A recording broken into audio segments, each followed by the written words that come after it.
Bilal Jaki, Kamil Karama,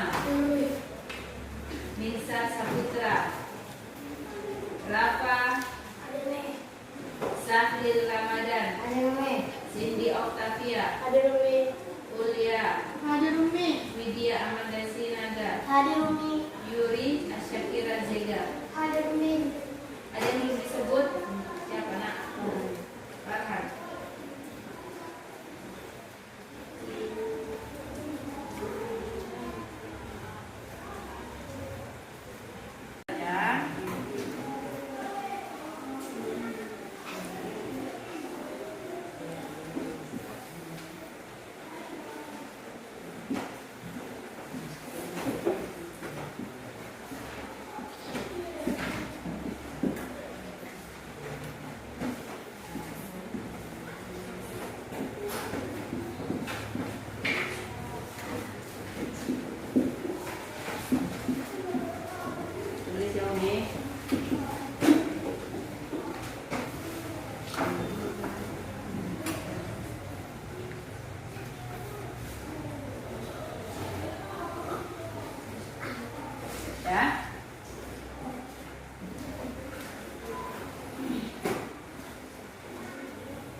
Al-Quran, ya, tulis pengertian Al-Quran, setelahnya di semuanya. Al-Quran menurut bahasa adalah bacaan. Al-Quran menurut bahasa adalah bacaan.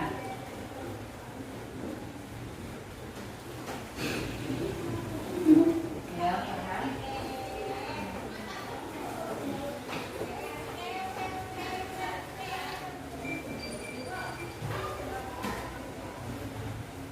Al-Quran menurut bahasa adalah bacaan.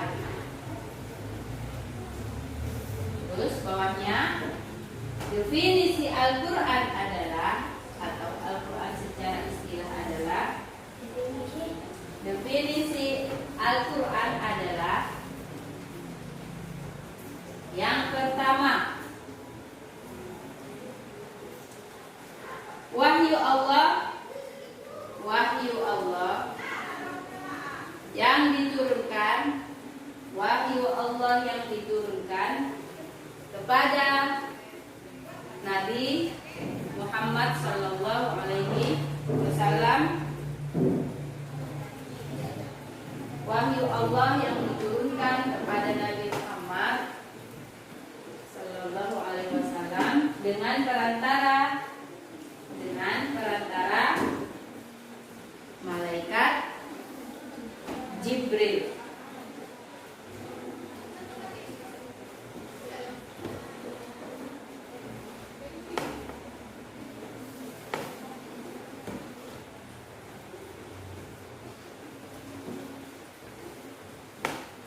Dan membacanya merupakan ibadah.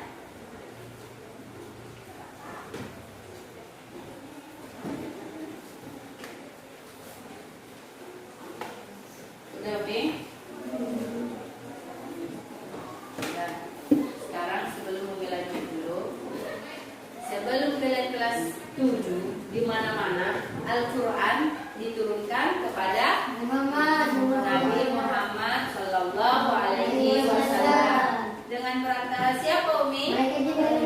Malaikat Jibril. Dengan cara berangsur-angsur atau langsung 30 juz? Dengan cara berangsur-angsur. Baik, lanjut garis baru. Unsur-unsur dalam pengertian Al-Quran. Unsur-unsur dalam pengertian Al-Quran. Ini yang dimaksud unsur-unsur ini secara singkat pengertian Al-Quran, ya kan? Secara singkat pengertian Al-Quran yang dimaksud dengan unsur-unsur pengertian Al-Quran ini. Yang pertama, wahyu Allah.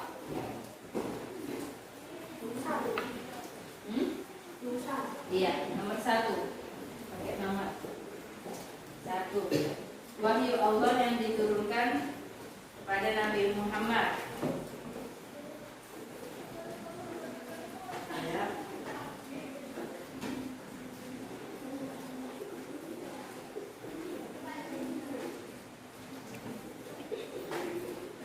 Sudah. Yang kedua, dengan perantara malaikat Jibril.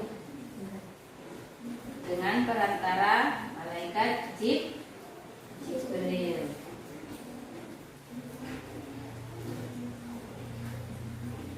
Sebelum dilanjut, malaikat ada berapa, Umi? 10 Mei.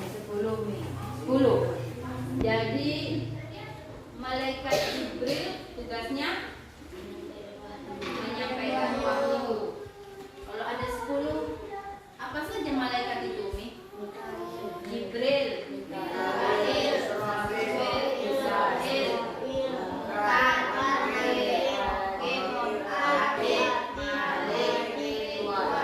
ada yang nggak hafal? Hafal semua? Oke. Ketika ujian kita keluarkan ya, Umi. Nah, terus yang ketiga,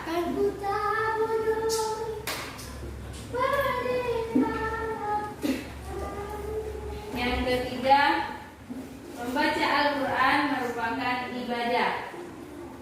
Membaca Al-Quran merupakan ibadah. Membaca Al-Quran merupakan ibadah. Sudah. Selanjutnya nomor berapa? Nomor 4. Diturunkan secara berangsur-angsur. Nomor 4, diturunkan secara berangsur-angsur. Berangsur-angsurnya ini ada kisahnya enggak, Umi? Ada. Berarti Al-Quran atau wahyu Allah diturunkan kepada Nabi Muhammad secara berangsur-angsur itu ketika ada kejadian peperangan. Ya kan, Umi? Seperti itu surah Ababil, iya kan? Ya, burung Ababil. Terus ada ketika Isra Mi'raj, ya kan? Surah Al-Isra kan ada. Subhanalladzi menyempurnakan sholat, ya kan? Sholat ini sebenarnya banyak rakaatnya karena Nabi Muhammad tahu tidak akan sanggup umatnya melaksanakan sholat tersebut ketika banyak kali rakaatnya. Makanya rakaatnya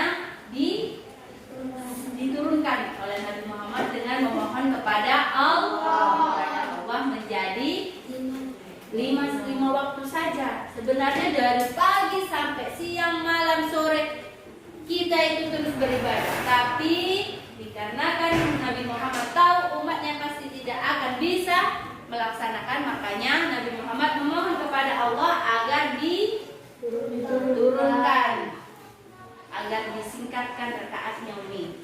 Tapi itu pun masih ada umat Muhammad yang tidak melaksanakan sholat. Tadinya 28 rakaat, gimana pula Umi 28 rakaat? Iya, sanggup kalian? 5 waktu saja pasti ada yang bolong-bolong kan? Iya enggak? Iya enggak? Iya Kamil? Iya, jadi tolonglah Umi ya. Ini pun untuk Umi juga. Kalau bisa tepat waktu. Kalau tidak tepat waktu, Umi setidaknya jangan ditinggalkan. Ya Umi, kerjakan. Karena cuma itu yang minta Allah sama kita, nggak ada yang lain-lain. Dan berbuat baiklah kepada sesama muslim. Ya, sesama manusia, sesama muslim. Walaupun beda agama harus tetap berbuat baik, ya Umi. Ada itu surahnya kan, Umi kan? Nah, lanjut nomor terakhir, nomor 5 ya. Diriwayatkan secara mutawatir. Nah, diriwayatkan secara mutawatir.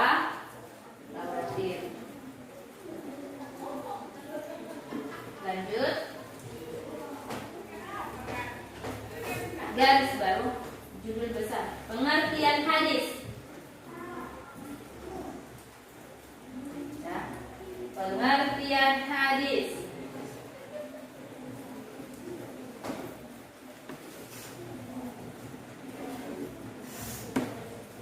Alinea baru. Hadis menurut bahasa adalah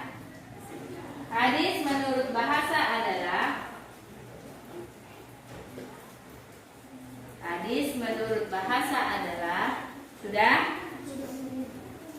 perkataan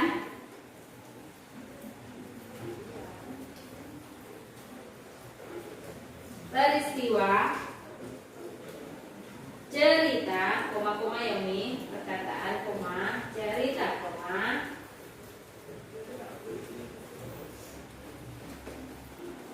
atau ucapan riwayat panjang ya, terus atau sunnah Nabi Muhammad Sallallahu Alaihi Wasallam. Berarti definisi singkatnya, kalau Umi tanya, hadis adalah perkataan, perbuatan atau cerita yang diriwayatkan atau disampaikan, disunahkan oleh Nabi Muhammad Sallallahu Alaihi Wasallam. Sudah Umi? Kemudian definisi hadis yaitu bawahnya ya, garis baru. Definisi hadis yaitu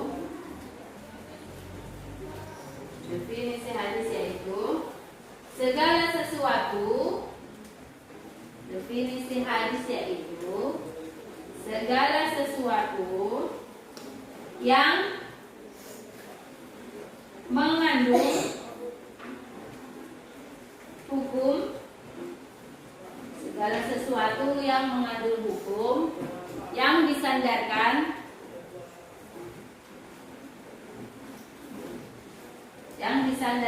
kepada Nabi Muhammad SAW Sallallahu Alaihi Wasallam. Ya, baik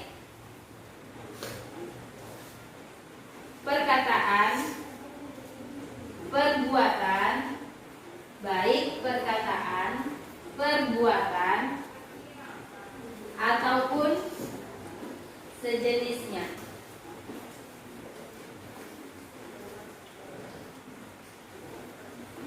Ya. Pengertian ini ada nggak hadisnya, Umi? Ada. Ada kan? Nah, jadi kita tulis ya.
tulis dulu ya Umi.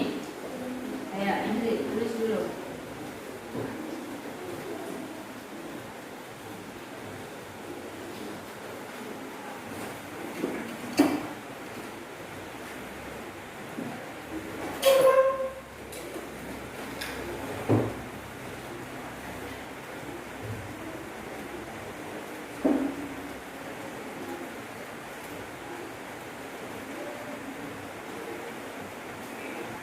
Umi tutup dan sebelum Umi ringkas pengertian Quran dan hadis, ada yang mau bertanya? Nah, apa? Apa fungsi Al-Quran bagi manusia? Bentar. Apa fungsi Al-Quran bagi manusia? Itu ada 3 macam. Apa saja Umi? Al-Quran sebagai petunjuk bagi manusia dalam berperilaku. Jadi Umi, kalau kita orang yang rajin membaca Al-Quran, tanpa kita sadari perbuatan kita pasti di sekeliling kita tuh sudah berubah menjadi baik, ya kan? Menjadi santun. Ketika menengok kawan yang susah, tidak disuruh dia langsung kita tolong. Nah, itu. Yang kedua, sebagai penuntun dan petunjuk manusia dalam meraih kebahagiaan dunia dan akhirat. Sekarang kalian tengoklah, kalau kita tidak punya iman, apalagi tidak pernah membaca Al-Quran ini, kayak mana perasaan kalian? Sering gelisah enggak? Atau kalau enggak, kayak apa tujuan hidup kita? Kalau tidak pernah kita membaca Al-Quran, walaupun 1 lembar saja pun. Kita kan membaca surat Al-Asri aja, kita itu sudah termasuk membaca Al-Quran Umi. Dan kalian tahu 1 huruf saja berapa pahalanya? 10. 1 huruf 10. Wal asri, waw alif lam ain sod ra. Udah berapa itu? Waw alif lam ain sod ra. Udah 6 kali 10 60. Belum lagi ayat yang selanjutnya. Sudah berapa kali itu? Enak kan kalian kan? Nah, banyak pahalanya Umi. Itu. Selain membaca, kita dapat pahala, hidup kita senang dan tentram. Tidak kita minta, tapi Allah langsung mengasih sama kita karena kita sudah membaca Al-Quran. Dikasih pahala, dikasih kehidupan yang tentram lagi. Udah. Yang ketiga, pengertian fungsi apa tadi? Fungsi Al-Quran bagi kehidupan manusia. Yang ketiga, memberikan informasi tentang hal-hal yang tidak dapat dimengerti dengan akal manusia. Contohnya seperti apa Umi? Tentang kiamat. Masuk nggak di akal kalian? Apalagi katanya setelah mati hidup lagi kita. Bingung ya? Gitu kan? Makanya kita baca Al-Quran dan kita pahami Al-Quran, tapi dengan iman, jangan dengan bisanya aku itu, nanti taunya itu sudah sombong duluan. Makanya Allah murka kalau orang mempelajari Al-Quran tidak dengan hati yang bersih. Umi, tahu kalian akan jadi apa Umi? Tak nanya kalian akan jadi apa Umi? Akan jadi orang gila. Iya, karena kan tidak dimasuk di akalnya, dimasukkan akal itu sama dia. Makanya kalau tidak sampai kita, jangan kita sampaikan. Yang penting kita tahu dan iman bahwa Allah itu ada, hari akhir itu pasti ada, kehidupan setelah mati itu ada. Ya Umi, dah paham? Ya. Berarti intinya Quran itu sebagai petunjuk manusia untuk meraih kebahagiaan dunia dan akhirat. Oke, sampai sini paham Umi? Ya. Ada yang tanya lagi? Siapa Umi? Itu nak. Apakah ada definisi hadis yang lain Umi? Ada. Hadis yaitu segala perkataan, perbuatan dan takrir. Takrir apa Umi? Takrir itu macam perkataan juga ya Umi ya. Nabi Muhammad SAW berkaitan dengan hukum. Contohnya apa, Umi? Ada yang bilang merokok itu boleh, ada yang bilang merokok itu tidak boleh. Artinya itu apa namanya? Mubah, makruh, ya kan? Kayak makan pete, makan jengkol itu termasuk hukum-hukum, ya kan? Hukum-hukum yang sebelumnya diterapkan dalam Al-Quran. Seperti kayak misalnya sahlil, tidak sedara kita, kau sudah wudu, Umi pegang, batal enggak? Batal. Tapi ketika mama si sahlil memegang si sahlil, batal enggak? Tidak. Tidak. Karena dia satu saudara. Itulah yang berkaitan, berarti hadis itu perkataan, perbuatan, dan menerangkan hukum yang disampaikan oleh Nabi Muhammad. Ya, paham Umi? Berarti intinya bahwasanya Al-Quran adalah menurut bahasa adalah bacaan. Kalau hadis menurut bahasa adalah perkataan, perbuatan yang berkaitan dengan Nabi Muhammad SAW. Oke, sebelum kita tutup, jangan lupa minggu depan pembahasan kita tentang macam-macam hadis. Ya. Oke, sebelum kita tutup, marilah kita baca bersama-sama, baca alhamdulillah dulu. Alhamdulillahirabbil alamin. Ya. Sebelum pulang kelas, ada baiknya ada yang mimpi untuk membaca surat Al-Asr. Saya siapa mimpi Umi? Silakan saya.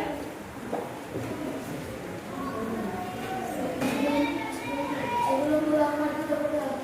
Doa ada yang berdoa. Bismillahirrahmanirrahim.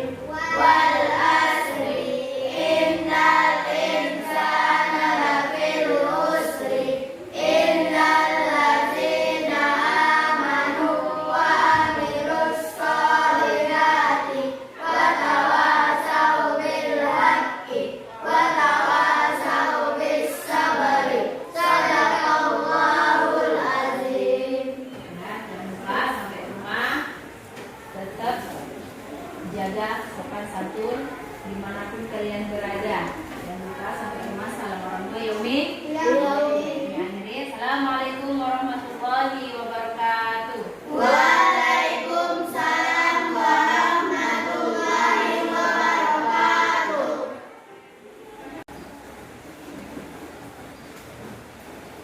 Dulu ya. Ya.